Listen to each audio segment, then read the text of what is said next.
Good morning, Seacrest, and hi there from Rabbi Leah. How are you? Good Tuesday morning, and you'll be able to watch this video this morning, of course, and then again this afternoon at 2 o'clock. So I hope you all had a great weekend, and it's good to be back with you again, and thank you for joining me. So we began a conversation last week about Jews and the history of plagues.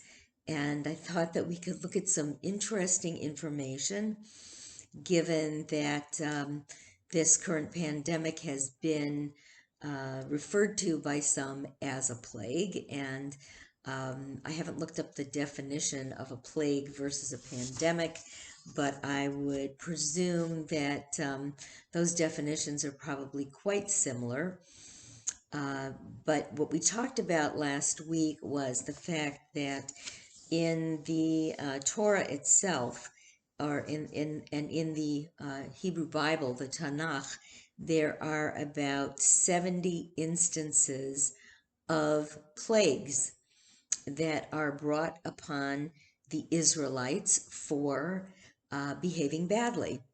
And behaving badly generally is defined as flouting God's commands, um, doing exactly the opposite of what they've been told to do, possibly inciting crowds to turn against Moses, and so on. And so the main two plagues that I mentioned last week were the one related to the sin of the golden calf, where the people sinned against Moses and God by asking Aaron to build a golden calf for them to worship while Moses was up on Mount Sinai getting the Torah, the law, the instruction from God. And there was a plague after that that killed off many of them. And then there was another instance of kind of an unusual plague, and in a case where the Israelites were again impatient when they were in the wilderness, where God brought a plague of fiery serpents. Um, and so that was because they were complaining about the food they were eating. They were tired of manna. They were tired of having to collect their food every morning.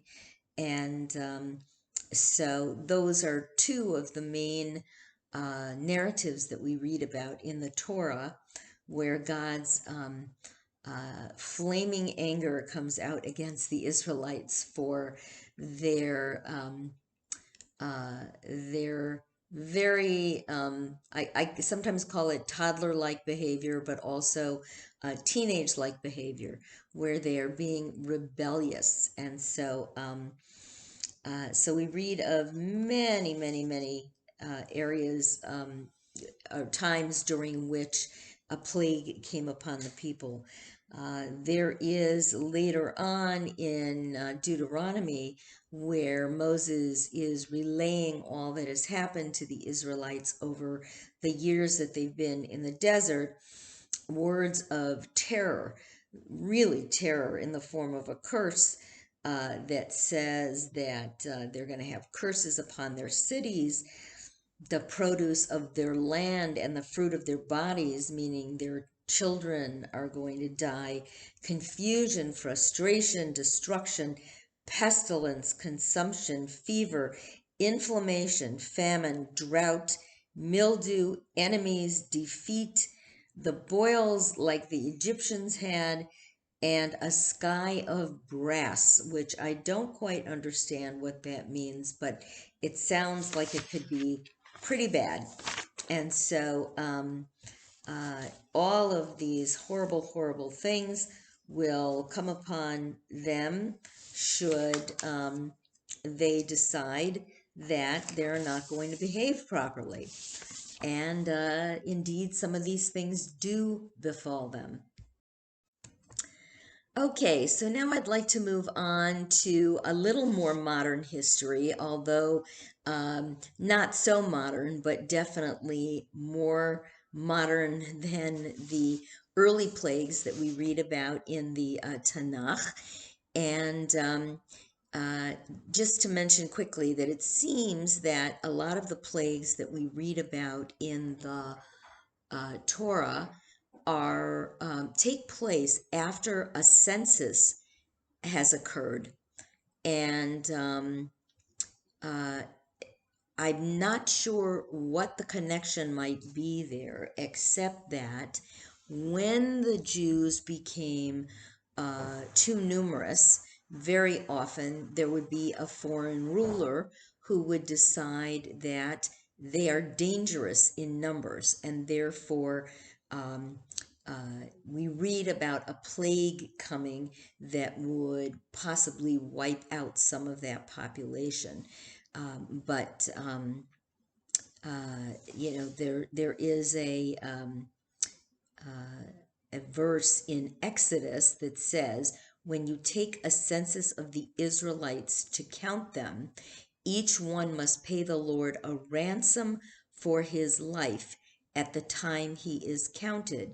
Then no plague will come on them when you remember them. So it sounds as if there is some sort of a plague associated with those who uh, don't give the proper half shekel to be counted. And when these censuses were done in biblical times, it was incumbent upon any male who was the age of 20 or older to give as their census a half shekel, and that is how they would be counted. So clearly, it was important to count the men of that age bracket in order to determine who would be available to go into battle, God forbid, if they had to go to war. And there is still kind of a tradition or a custom, or maybe even a what you might call a Baba Misa about counting people.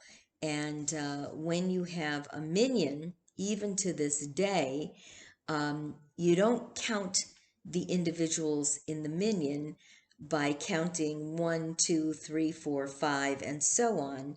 You count them by saying not one, not two, not three, not four. So it's superstitious, but um, the Jews had all kinds of ways of keeping the angel of death, the Malach HaMavet, at bay.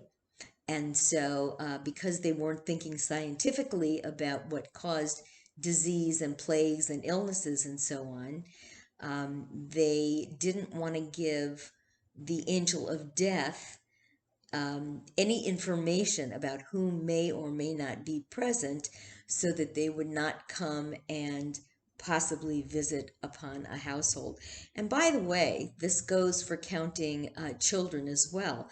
If you were to ask uh, somebody who is an Orthodox Jew, a traditional Jew, how many children they have or how many grandchildren they have, they probably won't give you a number. They will say something like, I am blessed with many, or God has provided us with an abundance of children, or something along those lines, but they will never say, I have 14 grandchildren. Um, they don't want to give that angel of death any reason to make a visit. Okay, now we're going to move on in history, and we're going to move on to the Middle Ages. Um, because that was when the Black Death occurred. It was in the 14th century. And as we have seen so many times throughout history, during the Black Death, Gentiles turned against Jews who were living among them because the reaction to the plague was that it was a cataclysmic event of biblical proportions, and that somehow this was being visited upon the Gentiles because of something that the Jews were doing.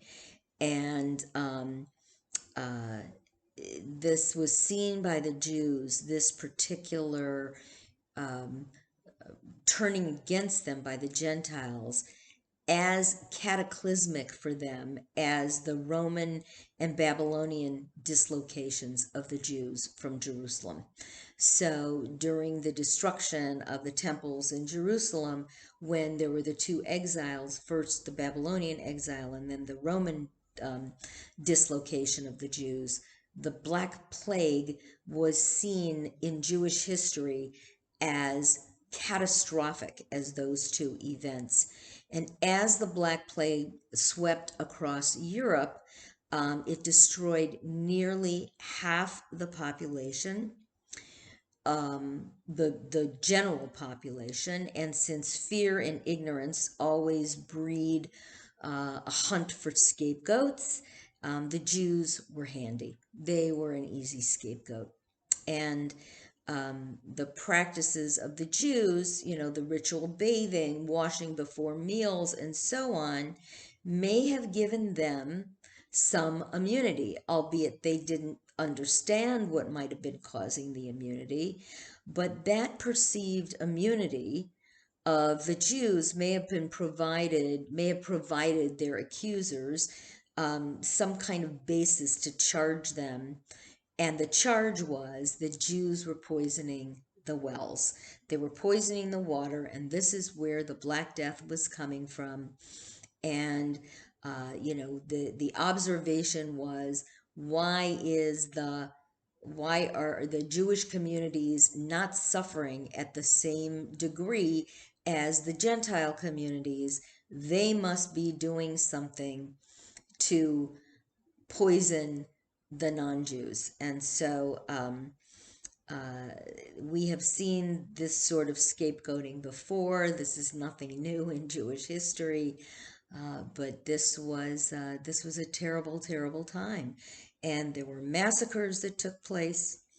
They took place in France, in Spain, in Germany, in Flanders, in Switzerland, and elsewhere. And by 1351, there had been some 60 major communities and many, many smaller ones, which had been completely exterminated by these massacres.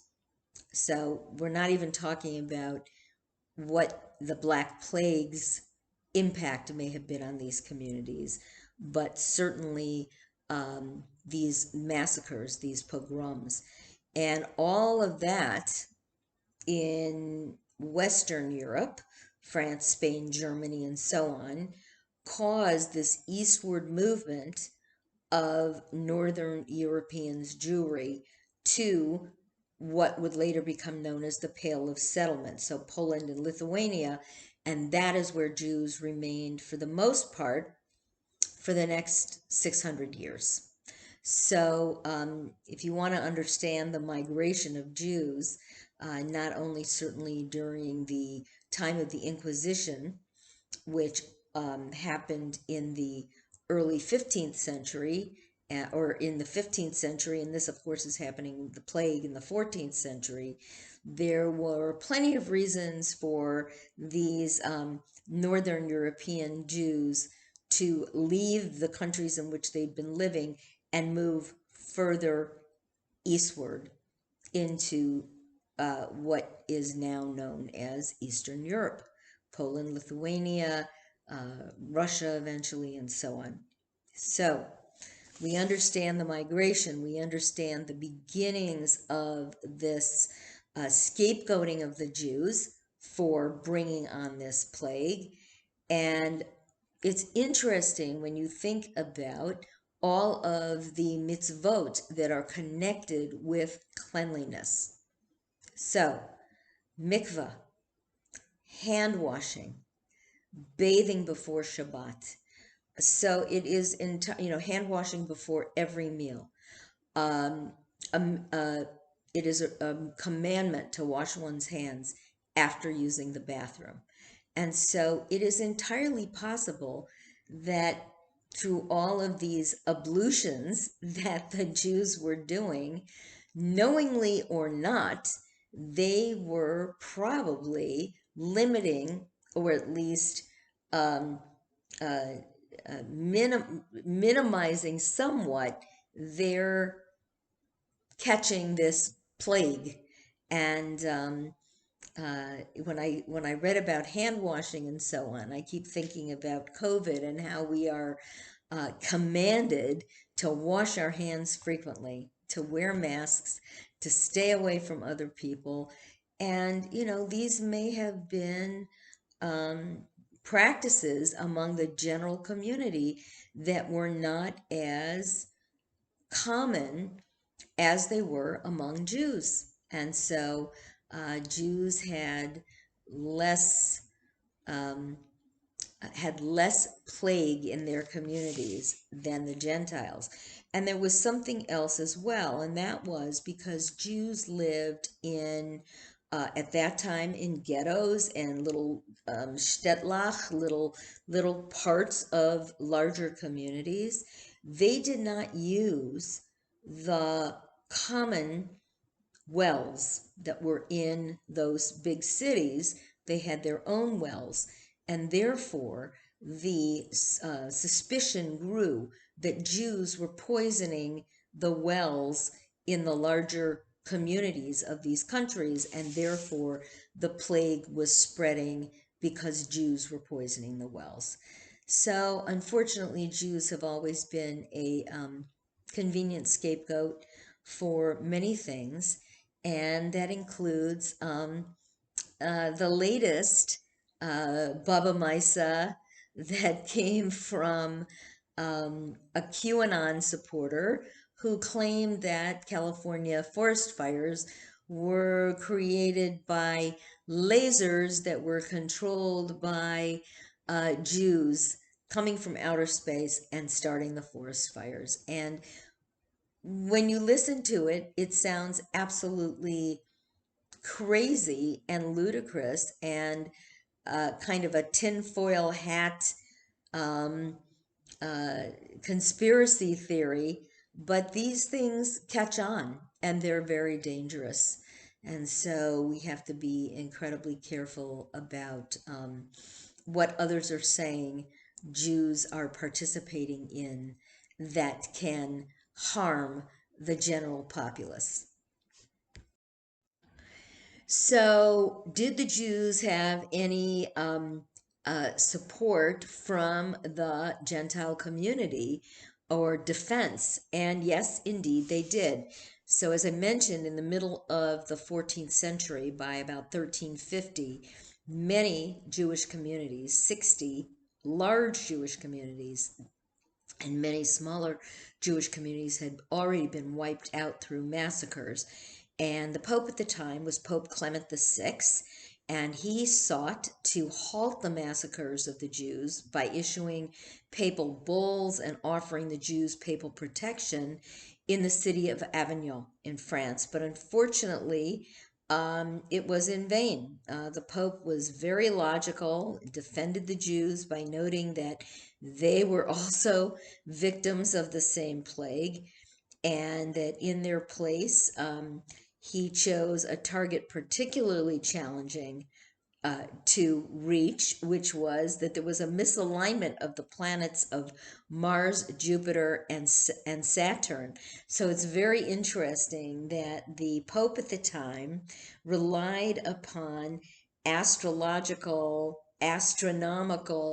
misplacements as a reason for the plague, trying to look over here and not over there at the Jews. They are not causing this. Unfortunately, his efforts were in vain and the massacres continued. So most of the efforts such as this were very against the Jews and trying to protect the Jews against this scapegoating were ineffective, especially since the Gentile population and local authorities benefited from appropriating the property that had been abandoned by these murdered or expelled Jews. Because when they were murdered or expelled, they didn't take it with them. And um, the the property was left, and the Gentiles acquired this property. Um, Also, at that time, the Jews were the money lenders. And if you know anything about Shakespeare's Merchant of Venice, you know that Shylock was a castigated and hated character. And the play is seen by many as anti Semitic. It probably is, because Shylock the Jew is the villain of the story.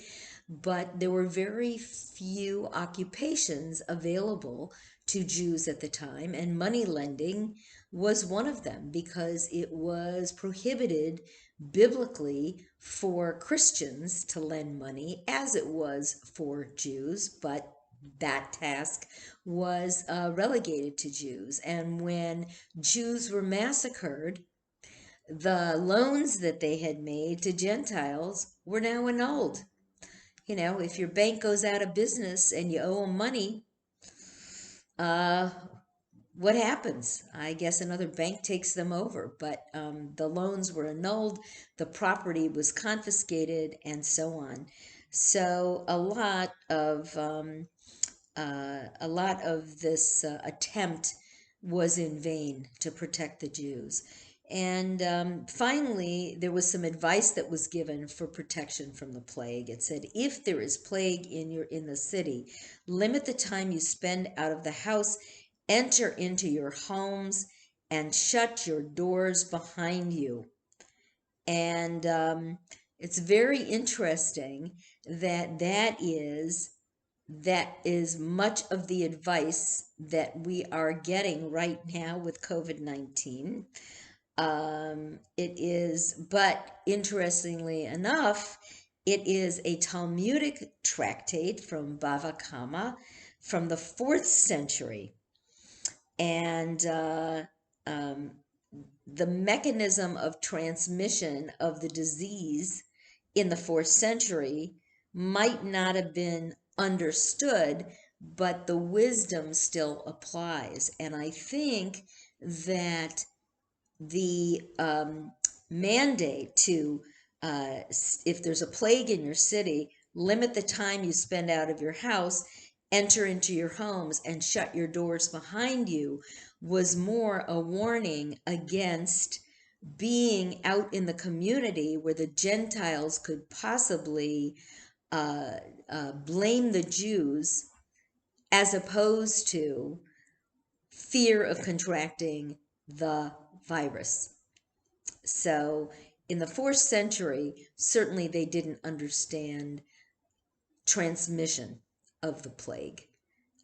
It was more superstition that ruled the day. So it's the wisdom about staying behind your doors, not going out, shutting yourself in, is still good advice today, but it's more because we know how plague is spread, and not because we don't want to be blamed for disseminating the illness. Although that's a good reason too. If we are infected, we don't want to, God forbid, infect somebody else. So, as I mentioned, Jews were very careful about hand washing and so on and so forth. And so these customs kept Jews from perhaps contracting the plague at a lower rate than their surrounding Gentile neighbors. So, in addition to the Pope at the time having these responses, the government responded as well by doing very little to protect the Jewish communities, or actually, in some ways, abetting those who were participating in the massacre of the Jews. Pope Clement VI, he was actually born in France, tried to protect the Jewish communities. He issued 2 papal bulls, one in July of 1348 and another one in September of 1348, saying that those who blamed the plague on Jews had been seduced by the devil. Excuse me, and he went on to emphasize that it cannot be true that the Jews, by such a heinous crime, are the cause or the occasion of the plague, because through many parts of the world the same plague, by the hidden judgment of God, has afflicted and afflicts the Jews themselves and many other races who have never lived alongside of them. So, Pope Clement was saying, how can it possibly be that the Jews are causing this when there is plague in other countries where there are no Jews and in communities where there are no Jews? Stop blaming the Jews. So he urged the clergy to take action to protect the Jews and offered them papal protection of the city.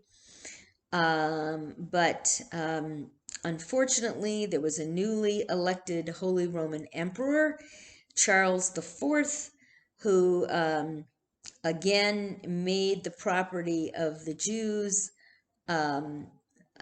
forfeited should they die either in a massacre or from the plague, and therefore there was a financial incentive, and the local authorities basically turned a blind eye to these massacres. The plague waned in 1350, and so did the violence against the Jewish communities. And in 1351, the plague and the immediate persecution was over, though the background level of persecution and discrimination remained and had come to such a level that the massacres, there was nothing unique about them, and they continued. And in fact, 20 years after the Black Death, there was a Brussels massacre that was in 1370 that wiped out the entire Belgian Jewish community. Nothing new under the sun, as Ecclesiastes said. Ein chadash tachat hashamayim. There's nothing new under the sun. So in that early period, there were lots of tales told that were passed down orally for about 350 years about the Black Death, but there were no written accounts of the Black Death until the late 17th century, 1696, where a writer by the name of Yiftach Yosef ben Naphtali Hertz, Segal Manspach, he wrote a treatise called the Maisa Nisim, which is the Tales of the Miracle, and he was known as Yuspa Shamus, which is a good thing because his name is very long. He was a scribe in Worms in Germany, and for many decades, and he wrote the accounts about how the Jews were not idle, but that they took action against the inevitability of becoming a scapegoat, because the Jews knew at the time that they would be scapegoated for this.